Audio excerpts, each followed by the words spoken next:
सबको जोहार। कहते हैं कि कानून अंधा होता है और अंधे को लाठी की ज़रूरत पड़ती है। आज हम चर्चा करने वाले हैं कि हमारा जो पड़ोसी राज्य हैं जैसे बिहार, उत्तर प्रदेश और बंगाल, छत्तीसगढ़ और मध्य प्रदेश, वहाँ का स्थानीय नीति क्या है और नियोजन नीति क्या है, क्योंकि जानना ज़रूरी है। क्योंकि आज तक हमने जो बातें की है हमेशा ऑथेंटिक प्रूफ के साथ हम बात किए हैं। तो आज भी हम सारे जो हमारे पड़ोसी राज्य थे जैसे बिहार, आपका उड़ीसा, आपका छत्तीसगढ़, मध्य प्रदेश, सभी का हमने नियोजन नीति और स्थानीय नीति को लाया है, निकाला है, उनकी डॉक्यूमेंट्स को निकाला है। तो ये जो वीडियो है, ये वीडियो को जन जन तक, लोगों तक पहुंचाना आपका काम है, ताकि हमारे जो लोग हैं, जो झारखंड के लोग हैं, वो जान सके कि अन्य राज्य जो हैं, हमारे जो पड़ोसी राज्य हैं, उनको उनकी स्थानीय नीति और नियोजन नीति क्या है। क्योंकि लड़ाई स्थानीय नीति और नियोजन नीति की है, इसलिए सभी को जानना जरूरी है। हम विथ प्रूफ बताएंगे कि अन्य राज्यों की नीतियां क्या है। तो सबसे पहले हम शुरू करते हैं एक सुप्रीम कोर्ट और एक पटना हाई कोर्ट की जजमेंट का। देखिए ये पेपर है मेरे पास, पूरा प्रूफ निकाल के लाया है। ये सुप्रीम कोर्ट और हाई कोर्ट का जजमेंट है।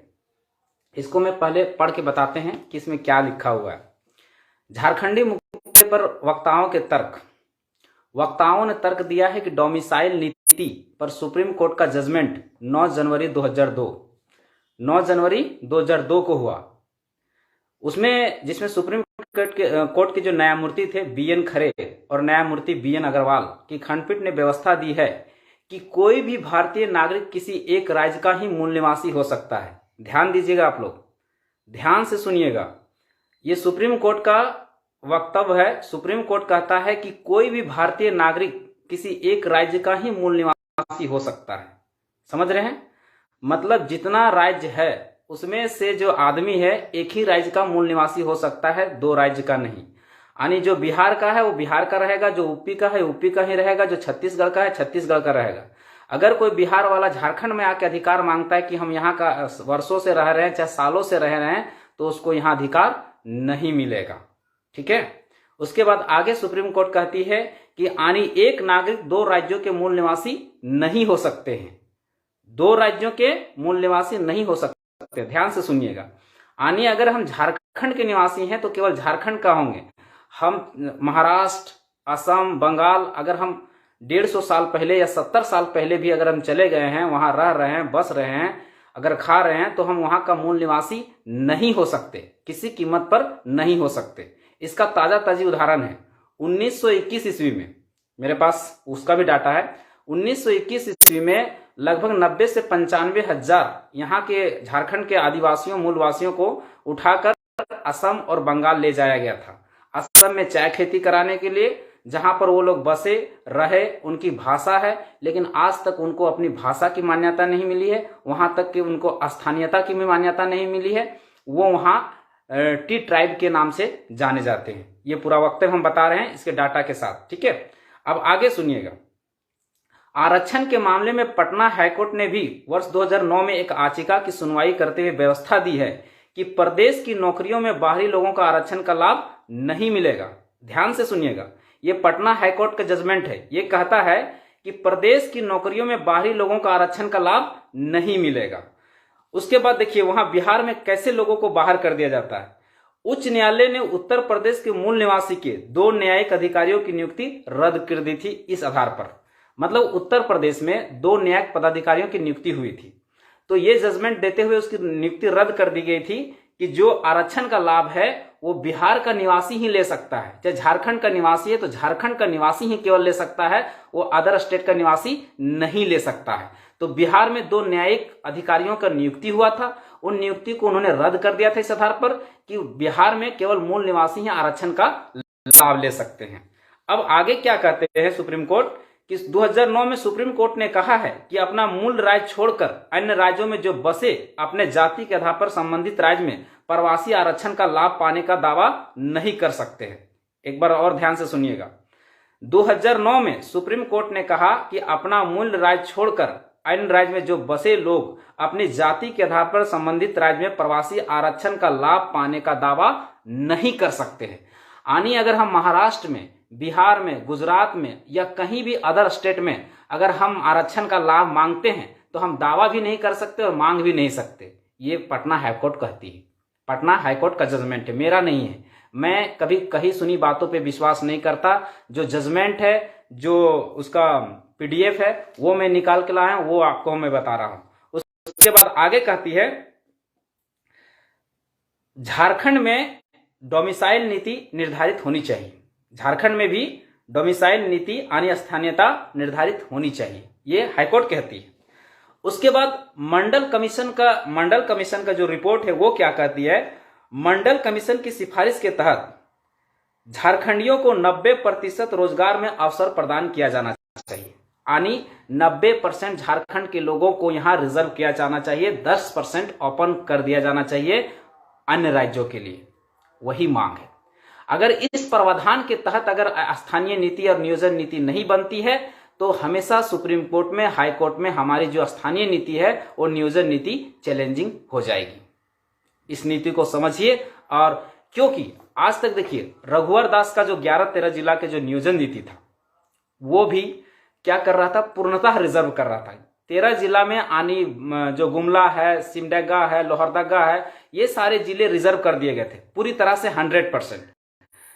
सुप्रीम कोर्ट कहता है कि आप 10% ओपन रखना पड़ेगा या 5% आपको सीट को ओपन रखना पड़ेगा, 90% तक रिजर्व कर सकते हैं। लेकिन रघुवर दास ने या उनके जो सलाहकार थे, जो आईएएस थे, जिन्होंने नीतियां बनाई, उन्होंने पूरी तरह से रिजर्व कर दिया, जो सुप्रीम कोर्ट में जाके बाद में चैलेंजिंग हो गया और वो भी नियोजन नीति खारिज हो गई। बस उसी तरह का नियोजन नीति ये हेमंत सोरेन की सरकार ने भी बनाई। क्या किया, मैट्रिक इंटर के आधार पर यहाँ के लोगों को रिजर्व करने का प्रयास किया। ठीक है, आप अच्छा नीति बनाए थे, हो सकता है कि झारखंडी हित में बनाए थे, लेकिन आपको सुप्रीम कोर्ट का भी ख्याल रखना है। और ये हेमंत सोरेन की गलती नहीं है, गलती उनके साथ जो बाहरी लोग बैठे हुए हैं, जो सत्ता को चला रहे हैं, इंटू पिंटू चिंटू जो चला रहे हैं, वो लोग की गलती है। क्या वो जो सलाहकार हैं, जो विधिवेता हैं, जो कानून के जानकार हैं, जिन्होंने नियोजन नीति के ड्राफ्ट को तैयार किया था, क्या उनको नहीं पता था कि अगर हम 100% अगर रिजर्व कर देते तो वो हाईकोर्ट और सुप्रीम कोर्ट में चैलेंजिंग हो जाएगा, एकदम हो जाएगा। इसलिए वैसी नीतियां बनाइए जो यहां के हित में हो और हाईकोर्ट और सुप्रीम कोर्ट में चुनौती भी ना हो। देखिए चुनौती कैसे होता है, आपको मध्य प्रदेश, हरियाणा, बिहार, उत्तर प्रदेश, आप सभी राज्य चले जाइए, वहां पर किसी ने 10%, किसी ने 5% अपने सीट को ओपन छोड़ा है, तो आपको उतना छोड़ना पड़ेगा। आपको पूरी तरह से रिजर्व कीजिएगा, वो चैलेंजिंग हो जाएगा। उसके बाद आगे के नियोजन नीति में क्या कहती है, आगे सुनिएगा। ये जो है ये झारखंड का है, झारखंड का जो वैकेंसी निकलता है उसमें कह दिया जाता है कि पूरा भारत का नागरिक फॉर्म भर सकता है झारखंड की नौकरियों में। उसके आधार पर हम लोग का एक ये जो है, ये हम बिहार का नियोजन नीति निकाल के लाए हैं, वहां की वैकेंसी का है ये नियोजन नीति। इसमें कहता है कि इसमें वही फॉर्म भर सकता है जो भारत का नागरिक हो और बिहार राज्य का निवासी हो। देखिए लिखा हुआ है, साफ शब्दों में लिखा हुआ है कि भारत का नागरिक हो और बिहार राज्य का निवासी हो, लेकिन झारखंड वाला में कह दिया जाता है केवल भारत का नागरिक हो। आगे देखिए ये बिहार का है, फिर वही फॉर्म निकलता है बिहार में, तो ये देखिए इसमें लिखा हुआ है only Bihar people can apply, केवल बिहार का निवासी ही अप्लाई कर सकता है। आगे देखिए वहां के, ये देखिए इसमें लिखा हुआ है, डायरेक्ट शब्दों में लिखा हुआ है प्रारंभिक शिक्षक में नियोजन में अब बिहार का मूल निवासी है अनिवार्य शिक्षक बनेंगे, मतलब बिहार के लोग ही बनेंगे। उसके बाद स्थानीयता में क्या कहता है, जो हम लोग 32 की खतियान की मांग कर रहे हैं उसमें बिहार में क्या कहता है कि खतियान होना चाहिए स्थानीयता के लिए। सुनिएगा ध्यान से, खतियान होना चाहिए, दानपत्र या भूमि संबंधी दस्तावेज या भूमिहीनों को आवासीय जमीन का दस्तावेज या अभिलेख होना चाहिए, तभी उसकी स्थानीयता परिभाषित होगा। राज्य सरकार को भी वही करना चाहिए। उसके बाद हम एक डॉक्यूमेंट आपको दिखाते हैं, इस डॉक्यूमेंट में कहता है कि जब हम, इस डॉक्यूमेंट का कहना है कि जब हम झारखंड में थे तब 1932 का खतियान हमारे पास चल रहा था। आप देखिए ये मूल निवासी प्रमाण पत्र अनुमंडल कार्यालय गोड्डा का है, ठीक है। इसमें 2002 में एक दीपक कुमार के व्यक्ति थे, इन्होंने अपना स्थानीय बनाया था, तो उसमें लिखा हुआ था कि ये जो स्थानीय निर्गत हो रही है वो 1932 के खतियान के आधार पर, यानी उसके सर्वे सेटलमेंट के आधार पर ये स्थानीय निर्गत हो रही है। देखिए इसका प्रमाण है मेरे पास। मैं कभी अनर्गल बातें नहीं करता, जो ऑथेंटिक होती है ऑथेंटिक बातें करता हूं। तो क्या तब जब 2002 में जब झारखंड में डोमिसाइल के आधार पर, वो भी 1932 के आधार पर नियोजन नीति चलती थी, स्थानीय नीति चलती थी, तो अभी क्यों नहीं चल सकती? तो हम सरकार से ही गुजारिश करेंगे कि जो 9 राज्यों का, जितने राज्यों का आप पढ़े हैं, अच्छे से अध्ययन कीजिए स्थानीय नीति और नियोजन नीति को, और खतियान आधारित नियोजन नीति बनाइए।